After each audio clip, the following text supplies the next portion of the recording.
మీ business ఏదైనా మీ ఊర్లో promotion చేయాలంటే అది సుమన్ టీవీతోనే సాధ్యం. ఇప్పుడే సంప్రదించండి.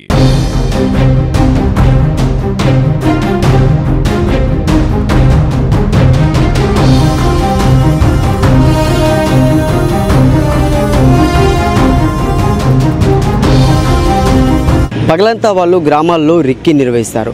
ప్లాస్టిక్ బాటిళ్లను, ప్లాస్టిక్ వస్తువులను ఏరుకొని ఎక్కడ ఏముందని చూసుకొని రాత్రి వేళల్లో దొంగతనం చేస్తున్నటువంటి అంతర్జిల్లా దొంగల ముఠాను అక్కెన్నపేట పోలీసులు అయితే అరెస్ట్ చేసి అదుపులోకి అయితే తీసుకోవడం జరిగింది. గత నెల 18వ తేదీన చౌటపల్లిలో నూతనంగా నిర్మించినటువంటి పెద్దమ్మ తల్లి దేవస్థానంలోనైతే దొంగతనం చోటు చేసుకుంది.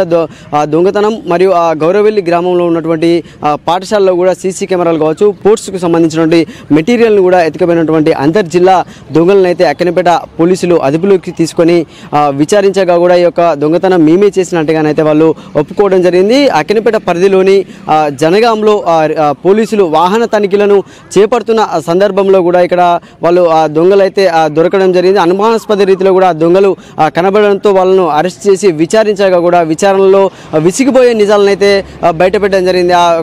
ఈ దొంగలు అంటే అంతర్జిల్లా అంటే వేరే వరంగల్ కావచ్చు, ఇంకా ఇతర జిల్లాల్లో కూడా వీళ్ళు దొంగతనం చేసి ఆల్రెడీ జైలు శిక్ష అనుభవించిన వారినిగా కూడా ఇక్కడ పోలీసులు అయితే తెలపడం జరిగింది. ఆ దొంగలను కూడా అరెస్ట్ చేసి ఆ మీడియా ముందు ప్రవేశపెట్టి రిమాండ్కి అయితే తరలించడం జరిగింది. అంటే ఇలాంటి దొంగల పట్ల కూడా అప్రమత్తంగా ఉండాలి. అప్రమత్తంగా ఉండి ఎవరైతే పగటిపూట గ్రామాల్లో తిరుగుతూ రిక్కి నిర్వహిస్తున్నారో అట్లా ప్లాస్టిక్ బాటిల్ నేరుకుంటూ కూడా ఇంకా ఇతర వస్తువులను నేరుకుంటూ కూడా దొంగతనాలకు చేస్తున్నటువంటి వారిపై కూడా ప్రజలు కూడా నిఘా ఉంచాలి. సీసీ కెమెరాలను కూడా ఏర్పాటు చేసుకుంటే కూడా ఇలాంటి దొంగతనాలను కూడా అరికట్టవచ్చని కూడా ఎస్ఐ చాతరాజ్ ప్రశాంత్ అయితే మీడియా సమావేశంలో అయితే తెలపడం జరిగింది. వీళ్ళు ఒక పకడ్బందీగా కూడా భార్యాభర్తలతో అంటే వాళ్ళ భార్యలతో కలిసి కూడా దొంగతనాలు నిర్వహిస్తారని కూడా ఎస్ఐ చాతరాజ్ ప్రశాంత్ అయితే తెలిపారు. అంటే వాళ్ళు వచ్చే సమయంలో కూడా ఒక గల్లీలో భార్య వాళ్ళు తిరగడం, ఇంకో గల్లీలో వాళ్ళు తిరగడం, పూర్తిగా కూడా గ్రామంలో రిక్కిని నిర్వహించిన తర్వాత రాత్రిపూట ఇద్దరు కూడా వాళ్ళు వచ్చి ఆ దొంగతనాలను